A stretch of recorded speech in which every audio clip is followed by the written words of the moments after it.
In Asia Pacific Missions, we are committed to creating a team culture to help you adjust to a new country, pace of life, language, and environment. Each of these episodes are designed to introduce you to the AP Reach team culture. Together, we are reaching the never reached. All right, what's up, everyone? We're going to go into our second team culture, life rhythms. I think life rhythms means having, like what you think it is, having rhythms in your life that set you up for success in life and ministry. Mm-hmm. So whether that's Sabbath or family dinners or team dinners or hanging out together, just things that you have like relationally and with work too that make your life feel like you can move along well. Yeah. So I think establishing good life rhythms is important because when you are joining an AP Reach team and your life is so different now than how it was before. You know, we all live by rhythms wherever we are, and our new environment is going to require new rhythms. Mm-hmm. And so whether that be for work or play or just rest, we need to figure out what is going to work in my new context, what is going to help me not just adapt to my new context, but start building a life in my new context.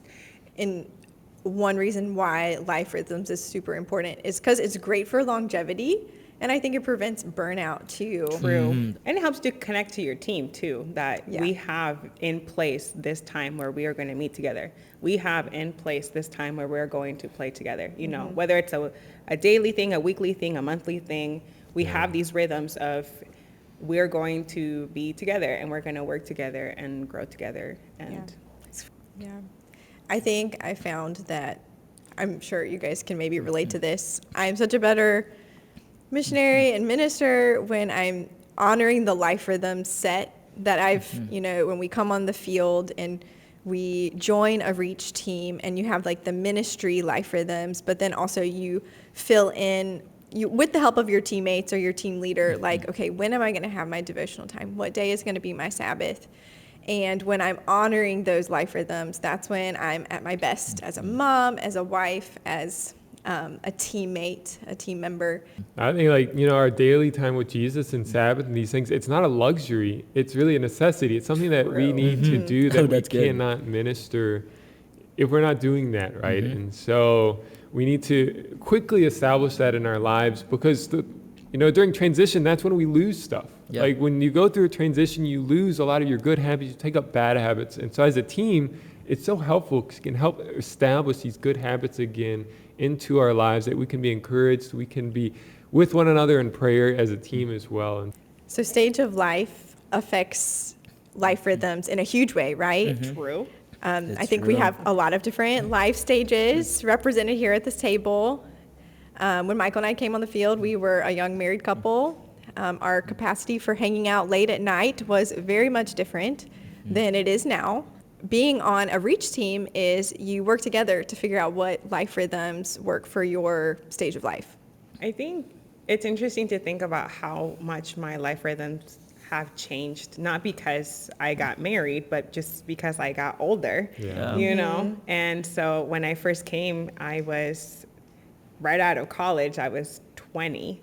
And, my life, I didn't think about life rhythms then. I know we talked a lot about kind of weekly rhythms, but even here on our Reach team, our team leader talks about this tension between like hard work and like family and rest. And sometimes it's longer, right? Maybe a week, 2 weeks, a month.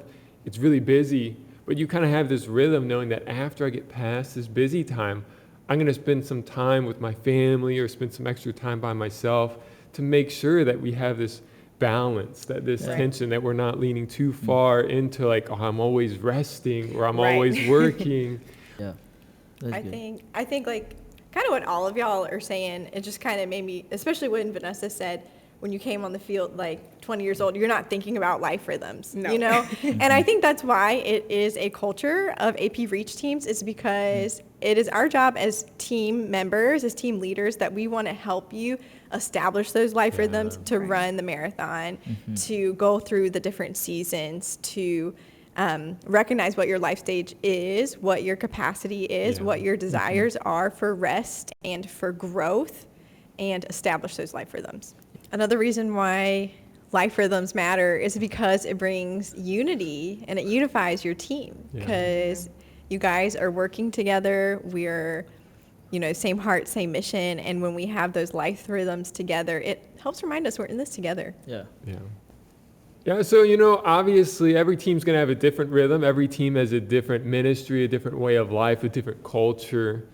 And even depending on where you live, the culture of the place, might be more morning, more night centric. And so, but the key is here with the rhythms, right? We really believe that it's helpful, not just for the personal lives, but that the ministry is going to have a rhythm to plug you in, that there's going to be things that you can serve with alongside your team members. There's going to be some areas that you can just be given responsibility over almost immediately, right? Whenever you are ready. And so I think these rhythms in the teams, there's no one way to do things, right? But the key is that there's a rhythm, there's something for you to join, there's something for you to get plugged in, so you don't just spend your first month wondering, what am I supposed to be doing here? I think we need to establish this life rhythms, especially as a team, because as you're adapting, it's gonna be like your comfort food. Think about it's gonna be a comfort food in the middle of this transition that you're working on. It's your comfort food. Life rhythms are your biscuits and gravy. Biscuits and gravy. That's your fried chicken and mac and cheese there. There you go. We hope you enjoyed this episode. You can find more resources about AP Reach teams at asiapacificmissions.org. Together, we can reach the never reached.